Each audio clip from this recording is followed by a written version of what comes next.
there, welcome to Ridge Church. We're so glad that you're here with us, whether you're tuning in from right here in Charlotte, North Carolina, or from anywhere else. At Ridge Church, we know that life is messy, and we hope the message you're about to hear encourages you, challenges you, and reminds you that you're never alone. Thanks for listening in.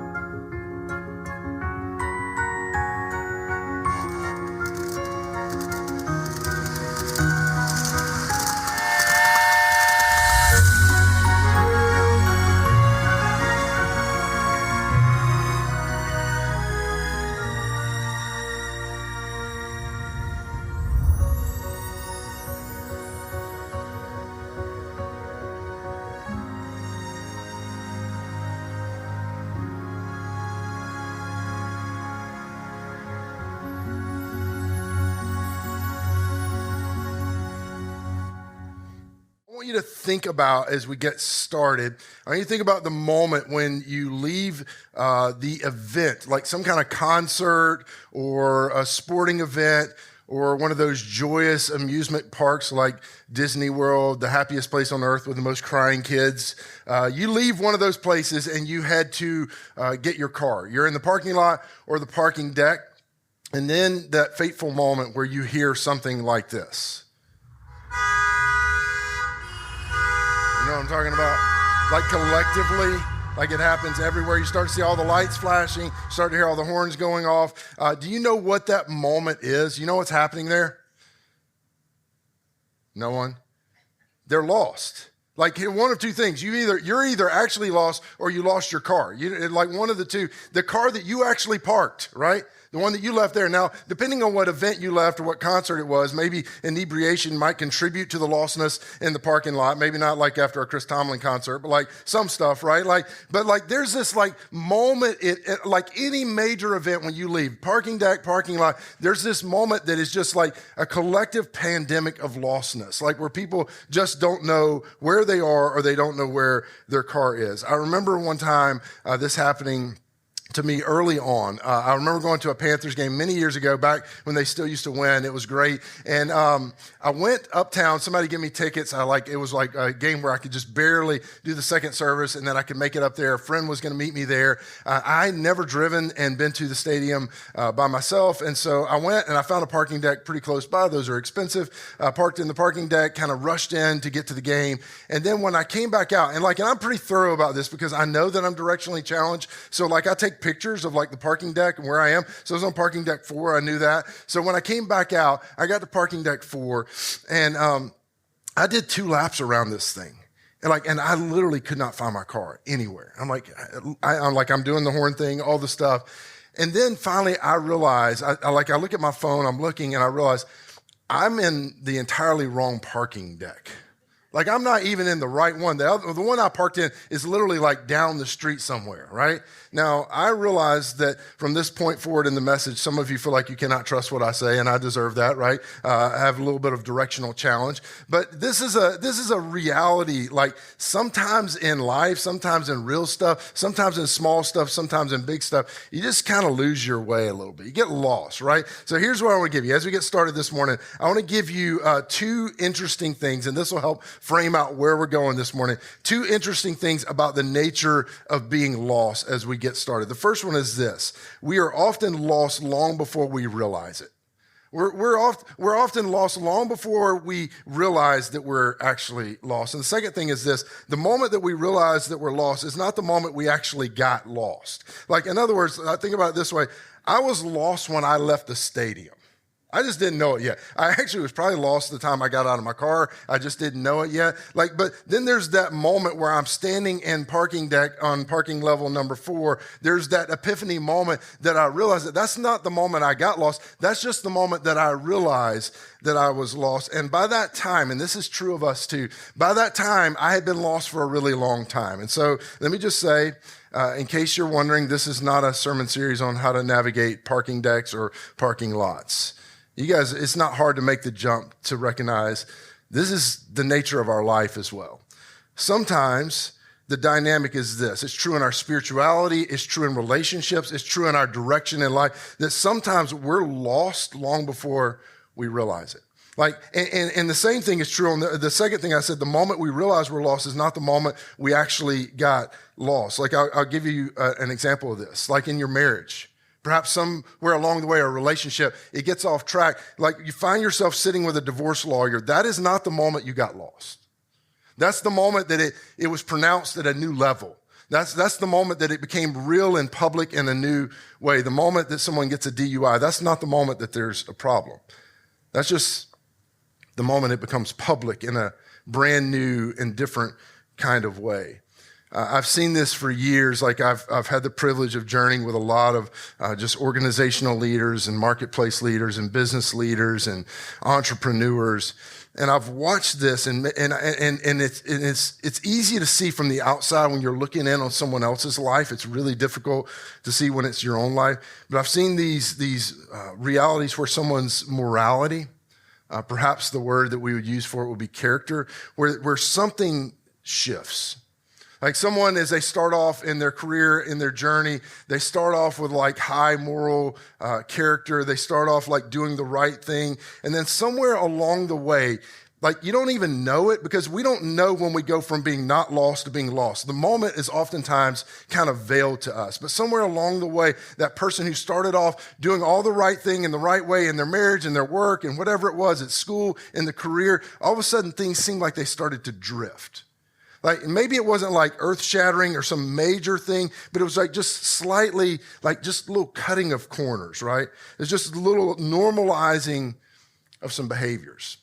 It's not lying, but it's like not telling the whole truth. It's like you're in that review with an employee or with someone, and like you kind of don't say everything that you needed to say, and you tell a little bit of a twisted, like not a lie, but it's just not quite the truth. And we tell ourselves things like, well, I don't want to hurt their feelings, or it just feels like they're going through so much, but it's not really the truth. The truth is somewhere along the way, it's easy for us to just kind of drift in our character and our morality and something in life. And again, it happens in marriage, it happens in work, it happens in businesses, all kinds of ways that this happens. And we find ourselves in a place where we wouldn't know it and we wouldn't know to say it, but we're lost. Like somebody on the outside looking in would say, hey, you're not the same person that you used to be. Your character's not the same. Your moral fiber is not the same as it used to be. And again, oftentimes it's just this slow drift, these small justifiable lies that won't hurt anyone. It's just something that's like slightly off center, not like a major thing. But then one day we just end up in some sector of our lives, or perhaps in our entire lives, being lost. And maybe we wouldn't say it that way, but that's the reality. And here's the interesting thing. I can do this too. We can be living in the entirely wrong direction and not even know it. Like, frankly, that's a scary prospect. Like to think that in some portion of my life, or perhaps my entire life, that I could be living in the wrong direction and not even know it. In fact, this may feel offensive, and I don't mean it to be offensive, but the likelihood is strong that every single one of us are there some way in some portion of our life, and we don't even know it. That's the nature of being lost, is that somewhere along the way, we go from not lost to being lost, but we don't know where that line is, and we don't know when it happens, and oftentimes we can't see it in the mirror. And here's what's interesting. If we're fortunate, and many of us are, if we're fortunate, there'll be someone around us in those moments that'll try to warn us. And I think it's interesting when there are people in our lives that try to warn us about something to do with our lives. Oftentimes they use directional terms. They'll say things like, hey, I don't think your marriage, I don't think your life, I don't think your business is headed in the right direction.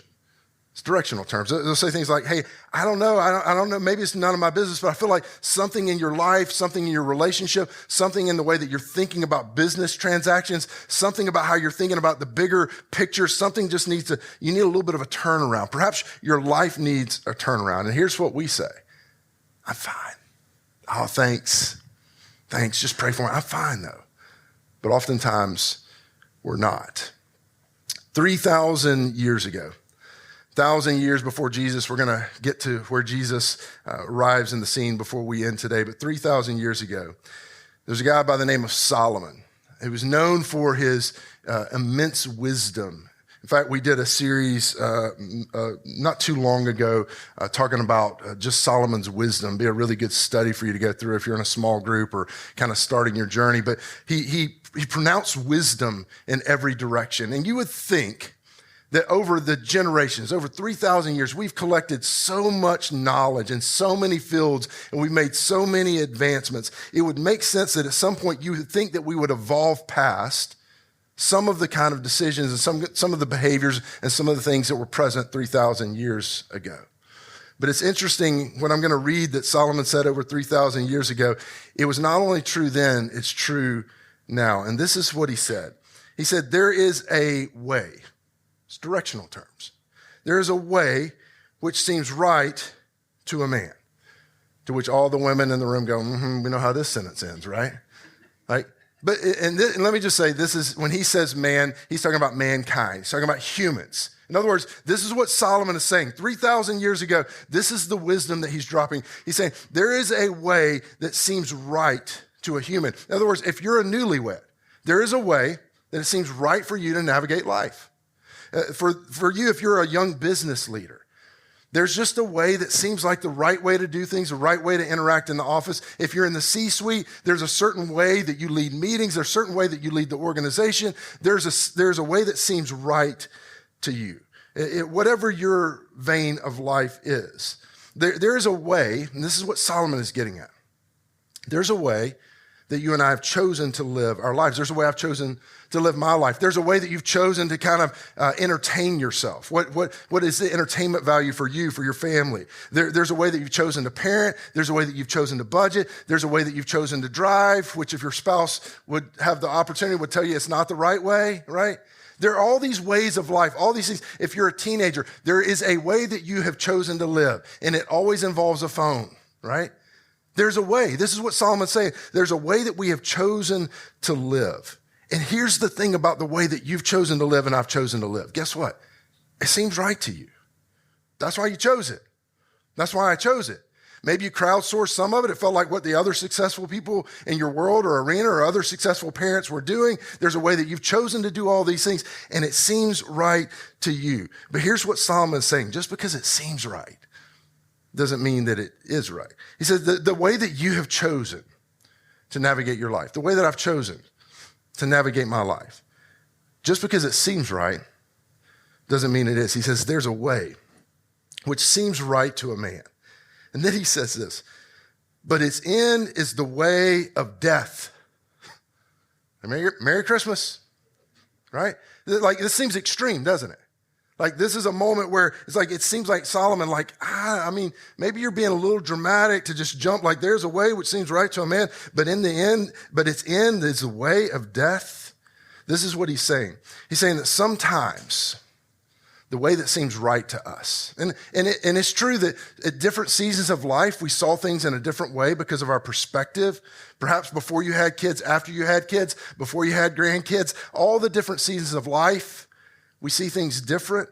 But he's saying that sometimes there's a way that seems right to us. And here's what it does. That way that seems right to us, which is the reason we chose it, it leads to a dead end. He's saying this, it may kill us literally, but maybe it won't kill us literally, but maybe it will kill something that's important to us. He's saying maybe it will lead to death in something that matters to us. Maybe it'll lead to the death of a marriage, the way that seemed right to us. And maybe it'll lead to the death of our character, seemed right to us in the moment, to kind of hold back that bit of information. Maybe it'll lead to the death of our health, our physical health, or our emotional health. Maybe it'll lead to the death of our self-worth. He's saying there is a way that we've all chosen to live life. And sometimes that way leads to death. And let's be honest. Like, if we could, just for a second, we've all done it. Like, in some aspect of our lives, we've chosen a way that ended up in a dead end. Like, and sometimes we're a little too proud to admit it, but we've all been there. And here's the thing, it seemed right to us. That's the reason that we did it to begin with. And it turns out that it was the wrong way. And when that happens, Like the people in our lives, and some of us are so blessed with people in our lives that care about us enough to actually share when they feel like we're heading in the wrong direction in some portion of our life. But just like the people that would warn us in those moments, we also use directional language about ourselves. If you ever come to a realization that in some area I've kind of hit a dead end, right? We use directional language. You say, listen, I'm not sure where to turn. I need things to turn around. I need a new direction in life. We're going to get through this. Or if you've ever heard someone say, or perhaps you've said this, hey, I'm not in a good place. I've lost my way. These are all directional terms. And let me just say this. This is so important as we set up this entire series. If we ever get to a place that we're willing to acknowledge that in some portion of our life, we chose a way, and again, maybe not your whole life, but some avenue. If we can ever get to the place that we acknowledge that we chose a way that ended up in a dead end, let me just say you're in a good place. And here's why. We can't get where we want to be until we recognize where we are. This is so important. I love malls. I love malls at Christmas. I love these big shopping complexes. One of the most important things that you can do when you come to a mall, when you come to one of these big complexes, you immediately find the directory and you find the little thing. If you've ever seen one, I want to show you one. This little thing that says you are here. Pretty important, right? So, I'm going to Target.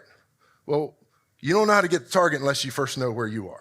It's just foundational. This is true in life. This is not just true in malls. The quintessential thing that you and I have to do is we have to come to a place where we're honest about where we are and whatever it is. Again, it might be the entirety of your life. It might just be in some portion of your life. But when we can recognize, and this is kind of where Solomon's leaning in, if we can recognize some place in our life, say, hey, I was wrong.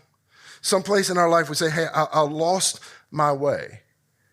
If we can acknowledge where we are, that is the secret to getting to where we need to and where we want to be. But let me just tell you, most of us will never do this. And the reason why most of us will never do this is because it feels like weakness. We're in a culture that celebrates strength. We're in a culture that celebrates moving forward. We literally, I believe in many ways, have idolized strength. And so in that kind of a world to say, hey, I was wrong. Or in that thing, you know what, I lost my way. It's going to be counterintuitive, but here's what's interesting. The people around you, the people that know you the best, the people that love you the most, they already know. The people around me know when I've lost my way. They know when the habit has gone beyond a habit. They know when the thing has gotten out of control. They know when the thing that I say I have forgiven someone that I'm really carrying some resentment. The people around me, they know when something has gone off. To which some of you maybe hear all this and you say, okay, what does any of this have to do with Christmas? This thing started good with some Christmas music, Chris, but it's kind of been going downhill ever since. We're not sure what kind of Christmas series this is. This whole idea has everything to do with Christmas. Because here's the thing, if we ever acknowledge, if we ever come to a place, and again, our whole life or some portion of our life where we recognize that we're wrong, something was off track, there's a Western way of thought that is the natural next step. And here's what it says. It says, I need to fix this. If you ever come to a place where you're like, hey, that way of leadership wasn't working, that decision didn't work, this way in my marriage is not working, this way of finances is not working, here's what we say next in our Western lens of thinking. We say, I need to fix it. I need a leadership coach. I need a new business plan. I need a new strategy. I need a counselor for my marriage. I need to read the book. I need to set some goals. And let me just say, there's nothing wrong with any of those things. But Christmas introduces something different. And this is the point of this series. A person that doesn't just claim to know the way, but claim to be the way. When Jesus shows up, he didn't just claim to know the way, he claimed to be the way forward in every area of our lives and the totality of our lives. He said, I am the way forward. In everything that you ever find yourself at a dead end, I am the way forward. So I want to read just a couple of familiar verses. Some of you have heard these verses over and over again. Perhaps you'll hear them for the first time, but I want to read something that John said, a couple of things that he said, and then I want to end with something that Luke said. But I want to kind of, before I read this verse, I want to try and set the stage and try and bring you into the verse a little bit. It's easy when I read verses like this, and it's easy for me too, and I'm sure easy for you listening or even as you read the Bible for yourself. when we read something like this, it's easy to just kind of glaze over it and not really find ourselves in the details of it. But I want you to think about this. When this verse that I'm about to read, this was written by John, who knew Jesus. Like, this wasn't in theory for John. Like, John spent exhaustive amounts of time with Jesus. They were very good friends. In fact, John would say, hey, I was his favorite, right? Like, they were very close friends. He had inside jokes with Jesus. They laughed together. They cried together. They did life together. And so at the end, as John's looking back, as he's nearing his death, this is what he writes. He says this at the end as he tries to describe what was happening at Advent. He says, the word that is the Logos, the word became flesh, and he made his dwelling among us. John's saying, hey, everything we ever imagined to be true of God, all the words, all the phrases, all the stories, all the things that we ever imagined to be true, they came to bear. The word literally became flesh, and he made his dwelling among us. When he says dwelling among us, he's saying literally he came to camp with us. He's like, hey, we lived together. We did life together. Jesus is like, hey, you guys doing s'mores tonight? You doing marshmallows? What are you doing? And we're hanging out. Like, this is what he's saying. The context for them was that they did life together. He's saying literally the word became flesh, and he made his dwelling among us. Let me ask you this. Have you ever met anyone famous? If you ever meet someone famous, what happens from that day forward is every time you hear that person, you talk about them like you know them. Like, oh, yeah, I met them. And the funny thing is, if you were to ask the famous person, they don't remember you, I promise. But like from that point forward, you're like, oh, yeah, I met them one time, and this was the scenario. So I remember the first time that I met this guy. He's not Santa Claus, for those of you that were wondering. Now, some of you don't know who this is. This is a guy by the name of Kenny Rogers. Some of you do know who he is. So my dad owned an asphalt company growing up, and so that was our summers. That's what we did. We paved asphalt. And so I remember Kenny Rogers lived about 3 miles down the road from us, literally on the same road. And my dad got contracted to pave the golf pads at his 9-hole golf course on his property in front of his house.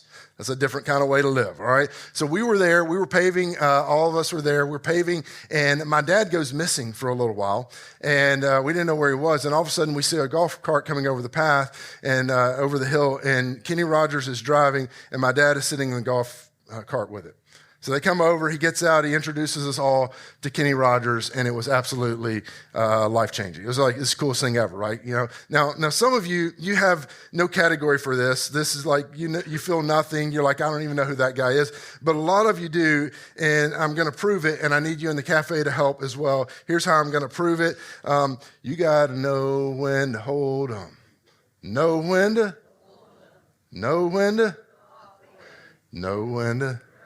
You never count your money when you're... Wait. Is he singing about gambling in church, right? This is why they won't let me be a part of the worship team, for the record. Now, if you know, you know. The rest of you are like, I don't know what just happened. You're going to have to Google that later, right? Let me just tell you, this is what was happening with John. John's sitting in a moment. And every time he'd find himself with a Jewish audience explaining, he's like, no, I was with Jesus. Like, I know him. Not like I had one ride in a golf cart with him. Like, no, I really know him. Like, we did life together. And as he's talking to these Jewish audiences, he's saying, hey, look, you guys learn. You grew up learning about who God is. You heard stories about God. You memorized words about God. All of these things, all of those words and stories and everything that you know to be true, that you've heard, all of those words, he literally became flesh and he walked among us. All that stuff for generations that was passed down and told to you about who God is. All of those words. Those words, God, he became flesh and he showed up. And I sat with him and we were friends. He says, the word became flesh and he made his dwelling among us. And then he says this, he says, we. And when he says we, he's talking about the disciples at that time. He says, we have seen his glory, the glory of the one and only Son who came from the Father, full of grace and full of truth. Not like, hey, we read about it. Not like my aunt's cousin's neighbor, his brother-in-law one time saw Jesus at the supermarket. Not like that. He's saying, no, guys, we were with him for 3 years. We saw him die on a cross with our own eyes, and then we had breakfast with him on the beach afterward. I don't know how to explain it, but I'm telling you, at the end of his life, John would say, we were all convinced that he was God, that somehow all those words, all those stories, all those narratives that we heard through the years, that he dwelt among us, that somehow God became flesh. And guys, he was all grace and he was all truth. See, we think balance, right? We think he had a balance of grace and truth. No, he was 100% grace and 100% truth. Now, here's what's true of every single one of us. You have a leaning. You have a leaning towards grace or truth. It's just true. Sometimes grace and truth are married to one another, right? Like you just have a leaning. Like for some of you, and here's what I found. The people that are truth people, they always want truth moving in the other direction, but grace moving in their direction. Here's what's true of the grace people. They're like, no, it's all okay. God's going to work it out. It's all okay until somebody else's world bumps into your world and hurts you, then you want truth. See, we oscillate. He was the perfect embodiment of 100% grace and 100% truth. And this is what John is saying. John's saying, guys, I don't know how to explain it, but I knew him and somehow God showed up in a body.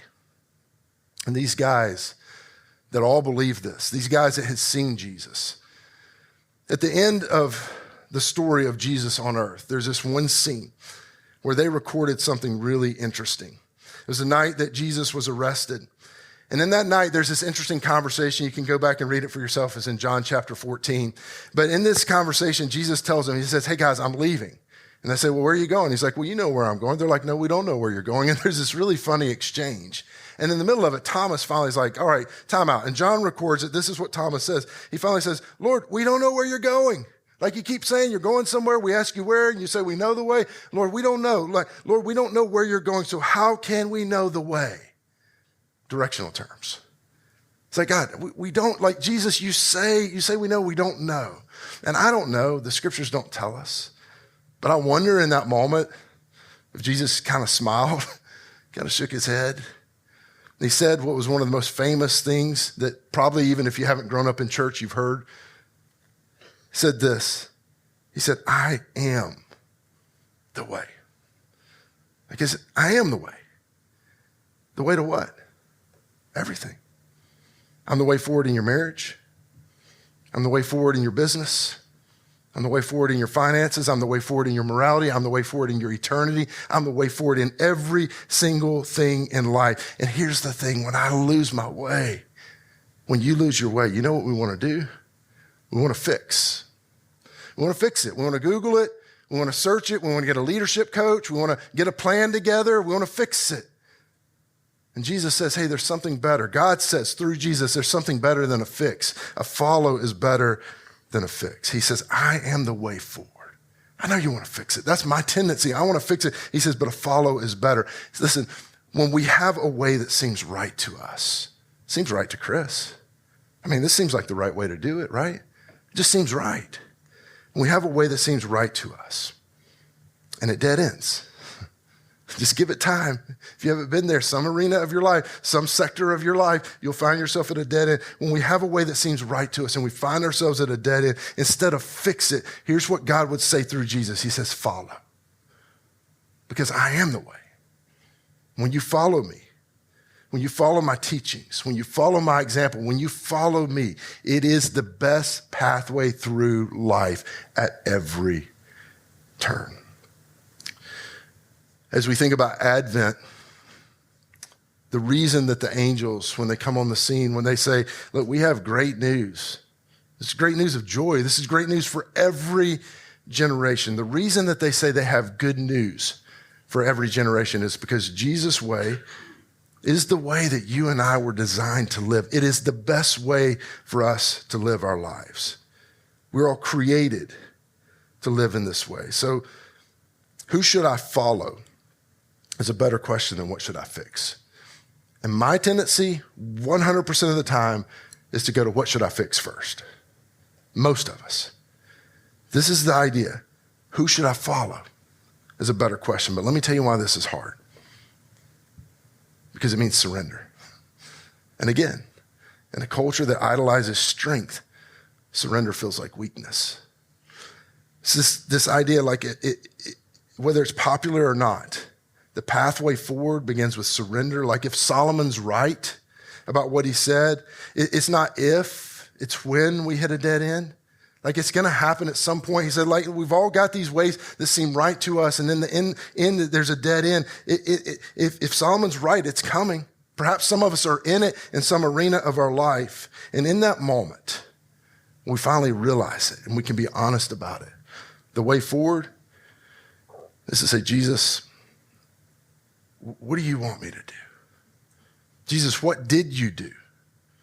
This is the reason they made the bracelets. I know they were cheesy, but this is it. Jesus, what would you do? What did you do? What should I do? And it's this surrender to recognize that he is the way forward in every arena of life.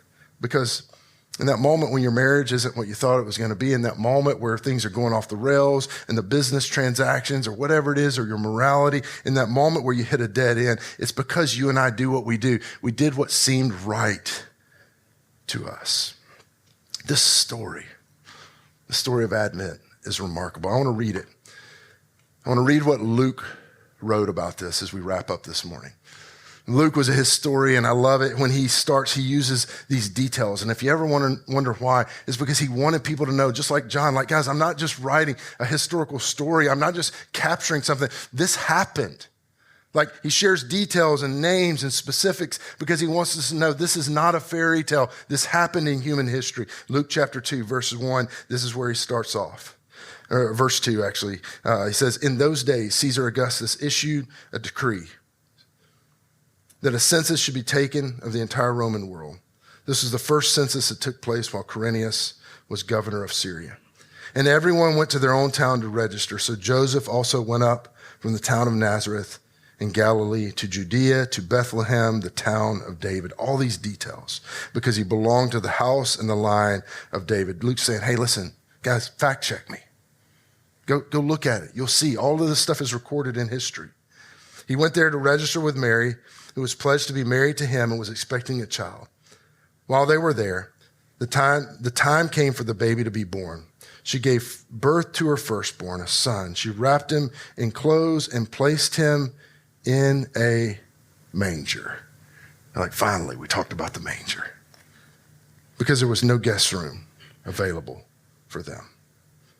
This is what's interesting. We grew up singing this song, Away in a Manger. This is so much bigger than that. This is the way in a manger. Vulnerable. Jesus said, I am the way.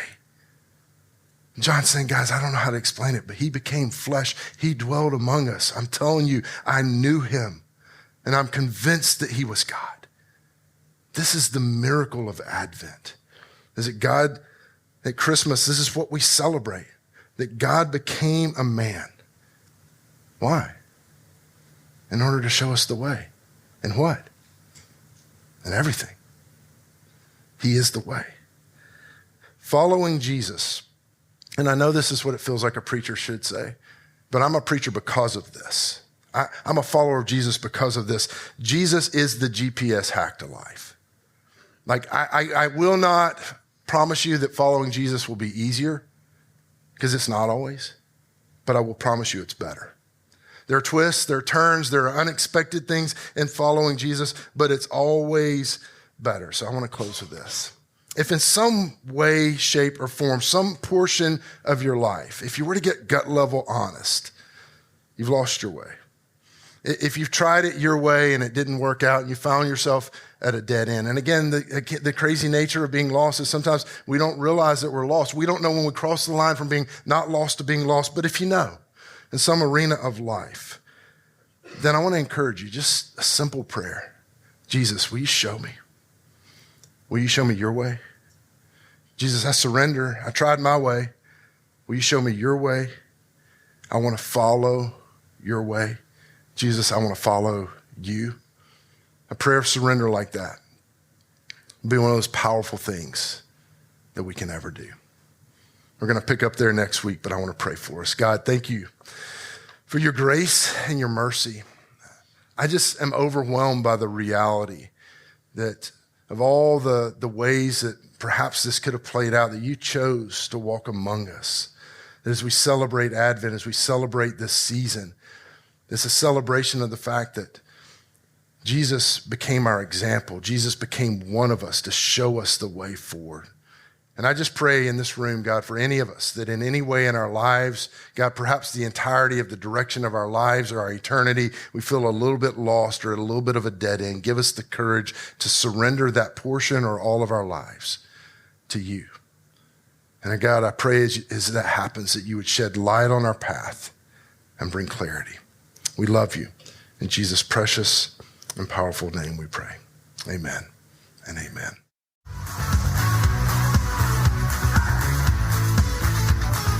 Thanks for listening today. If you're in the Charlotte or Matthews, North Carolina area, you're always invited to catch us online or join us in person at one of our 2 service experiences, 9:30 and 11 a.m. in the Ridge Auditorium or streaming live to our cafe venue. We hope to see you soon.